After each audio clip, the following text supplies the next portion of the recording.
दोस्तों, रॉथशाइल्ड्स की कहानी शुरू होती है 18वीं सदी के बीच में जर्मनी के फ्रैंकफर्ट शहर में एक भीड़-भाड़ वाले यहूदी गेटो से। यहीं पे 1744 में जन्मे मायर अम्शल रॉथशाइल्ड ने दुनिया के फाइनेंशियल वर्ल्ड में अपने पहले कदम रखे थे।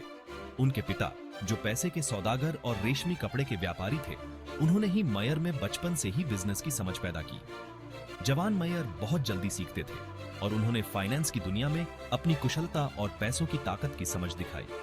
लेकिन मायर के सपने इस छोटे से गेटो से कहीं बड़े थे। उनका सपना था एक ऐसे फाइनेंशियल एम्पायर का जो सारी दुनिया में फैले और देशों की किस्मत का फैसला करे। और उनकी इस विजन की चाबी थे उनके 5 बेटे। हर एक बेटे को यूरोप के एक बड़े शहर में स्ट्रेटेजिकली रखा जाएगा, जिससे एक ऐसा नेटवर्क बनेगा जिसकी पहुंच और ताकत का कोई मुकाबला नहीं होगा। यही वो स्ट्रैटेजिक डिसीजन था जिसने रॉथशाइल्ड डायनेस्टी और उनकी अमर विरासत की नींव रखी। लेकिन दोस्तों, रॉथशाइल्ड्स की कहानी सिर्फ दौलत की नहीं है। ये कहानी है एम्बिशन की, स्ट्रैटेजी की और एक बदलती हुई दुनिया में परिवार की एकता की ताकत की। मायर एम्शल के विजन ने उनके बेटों के लिए फाइनेंशियल वर्ल्ड में राज करने का रास्ता तैयार किया और इतिहास पर अपनी एक अमिट छाप छोड़ी। मेयर अम्शल रॉथशाइल्ड का मास्टर प्लान था अपने हर बेटे को यूरोप के अलग अलग कोने में भेजना। ये योजना सिर्फ एक पारिवारिक विस्तार नहीं थी, बल्कि एक केयरफुली क्राफ्टेड स्ट्रैटेजी थी जो आने वाले दशकों में रॉथशाइल्ड परिवार को फाइनेंशियल पावर हाउसेज में बदलने वाली थी। ये स्ट्रैटेजिक फैलाव उनकी दूरदर्शिता का एक नमूना था। मायर अम्शल रॉथशाइल्ड ने समझा कि एक सेंट्रलाइज्ड ऑपरेशन की बजाय डिसेंट्रलाइज्ड नेटवर्क बनाना ज्यादा फायदेमंद होगा। इससे परिवार उस समय के सभी बड़े फाइनेंशियल हब्स में अपनी जगह बनाने में कामयाब हुआ। ये नेटवर्क इतना मजबूत था कि एक शहर में होने वाली फाइनेंशियल टर्मोइल का असर दूसरे शहरों में कम से कम हो। सबसे बड़े बेटे एम्शल मेयर रॉथशाइल्ड फ्रैंकफर्ट में ही रहे, जो उनके ऑपरेशन का केंद्र था। सैलमन मेयर रॉथशाइल्ड को वियना, ऑस्ट्रिया भेजा गया, जो हैब्सबुर्ग एम्पायर का सेंटर था। नेथन मेयर रॉथशाइल्ड को लंदन भेजा गया, जो उस समय ग्लोबल ट्रेड का उभरता हुआ केंद्र था। कार्ल मेयर रॉथशाइल्ड ने नेपल्स, इटली में अपनी जगह बनाई, जो मेडिटेरेनियन में एक स्ट्रेटेजिक लोकेशन था। जबकि जेम्स मेयर रॉथशाइल्ड ने पेरिस, फ्रांस में अपना काम शुरू किया, जो कॉन्टिनेंटल यूरोप का हार्ट था। इस जियोग्राफिक डाइवर्सिफिकेशन की वजह से रॉथशाइल्ड्स लोकल अपॉर्चुनिटीज का फायदा उठा पाए और साथ ही अपने नेटवर्क में क्लोज कम्युनिकेशन और कोऑर्डिनेशन भी बनाए रखा। हर एक बेटा अपने अपने शहर में सफल रहा और उन्होंने लोकल बिजनेस और पॉलिटिकल लैंडस्केप में अपनी गहरी जड़ें जमा ली। उन्होंने डिस्क्रिशन, रिलायबिलिटी और फाइनेंशियल अक्यूमेंट के लिए अपनी एक अलग पहचान बनाई। रॉथशाइल्ड्स की रेपुटेशन इतनी मजबूत थी कि उनके नाम से ही ट्रस्ट और रिलायबिलिटी का एहसास होता था। 5 भाइयों द्वारा रखी गई इस नींव ने रॉथशाइल्ड डायनेस्टी को रेवोल्यूशन और युद्धों के थपेड़े झेलने में मदद की और यूरोपियन फाइनेंस में एक डोमिनेंट फोर्स बनकर उभरे। 19वीं सदी की शुरुआत यूरोप में बहुत उथल-पुथल का समय था। नेपोलियनिक वॉर्स ने पूरे कॉन्टिनेंट को अपनी चपेट में ले लिया था, जिससे ट्रेड ठप्प हो गया और गवर्नमेंट्स गिर गए। लेकिन रॉथशाइल्ड्स के लिए यह युद्ध एक अनोखा अवसर लेकर आया। उन्होंने इस संकट को एक अवसर के रूप में देखा और अपने व्यापार को बढ़ाने के लिए रणनीतियां बनाई। लंदन में बैठे नेथन मेयर रॉथशाइल्ड ने इस कैओस के बीच प्रॉफिट की संभावना को पहचाना। उन्होंने ब्रिटिश वॉर एफर्ट को फाइनेंस किया और ड्यूक ऑफ वेलिंगटन की आर्मीज को फंड्स मुहैया कराए। वो नेपोलियन की वॉटरलू में हार की खबर सबसे पहले पाने वालों में से थे, जिससे उन्हें मार्केट्स में बहुत बड़ा एडवांटेज मिला। रॉथशाइल्ड्स के श्रूड इन्वेस्टमेंट्स और फाइनेंशियल मैन्यूवर्स ने उन्हें फाइनेंशियल टाइटन्स के रूप में स्थापित कर दिया। Scene 3, Rothschilds the philanthropists. तो जैसे जैसे औद्योगिक क्रांति आगे बढ़ी, वैसे वैसे रॉथशाइल्ड परिवार ने भी समाज को वापस देने की अहमियत को समझा। इसी से शुरू हुआ एक ऐसा दौर जहां उन्होंने खूब दान पुण्य किया और इसी वजह से रॉथशाइल्ड सिर्फ बड़े उद्योगपति ही नहीं, बल्कि मानवता के हितैषी भी कहलाए। इस परिवार ने अपनी अपार संपत्ति का इस्तेमाल कई अच्छे कामों के लिए किया। उन्होंने अस्पताल, यूनिवर्सिटी और म्यूजियम बनाने में मदद की। उनका मानना था कि शिक्षा और स्वास्थ्य ही एक खुशहाल समाज की नींव होते हैं।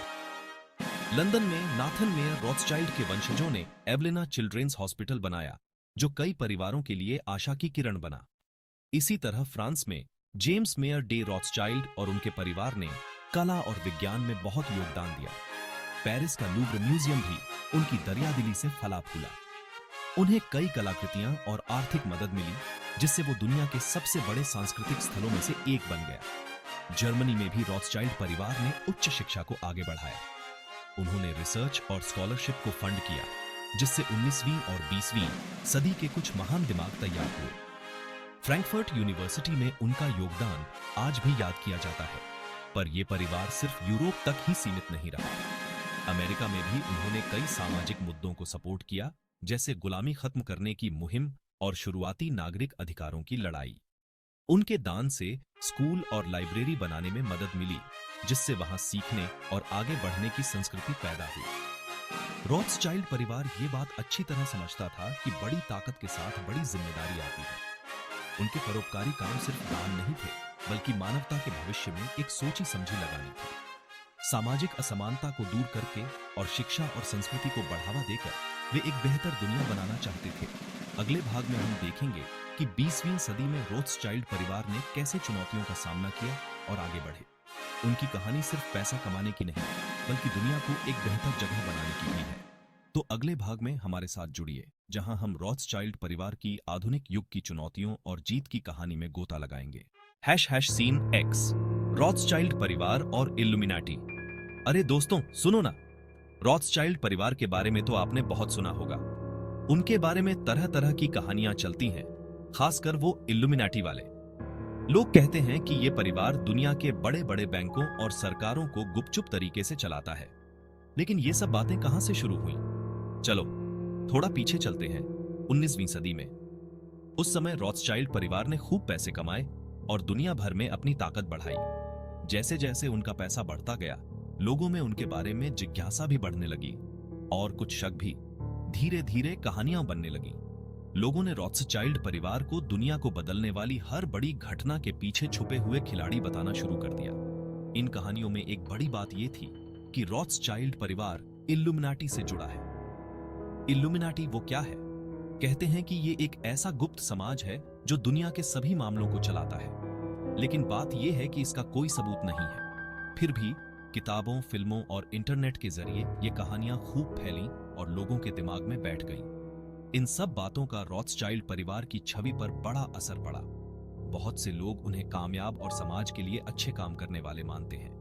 वहीं कुछ लोग उन्हें रहस्यमयी और शायद खतरनाक भी समझते हैं। लेकिन सच्चाई क्या है? सच्चाई तो ये है कि ये सब सिर्फ कहानियां हैं, कुछ ज्यादा नहीं। लेकिन फिर भी ये कहानियां चलती क्यों हैं? क्योंकि हम इंसानों को मुश्किल चीजों के लिए आसान जवाब पसंद आते हैं। दुनिया में जब भी कोई बड़ा आर्थिक या राजनीतिक संकट आता है, तो ये कहानियां हमें एक आसान, भले ही गलत जवाब देती हैं। इसके अलावा रॉथस्चाइल्ड परिवार अपनी जिंदगी को छुपा कर रखता है।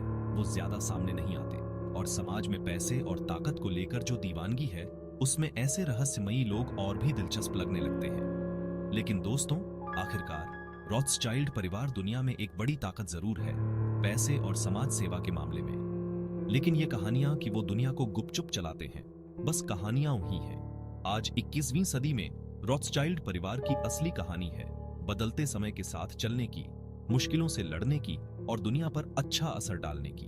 अगले भाग में हम देखेंगे कि ये परिवार आज भी दुनिया को किस तरह बदल रहा है। हम उनसे जुड़ी झूठी कहानियों को पीछे छोड़ेंगे और उनकी असली विरासत को सामने लाएंगे।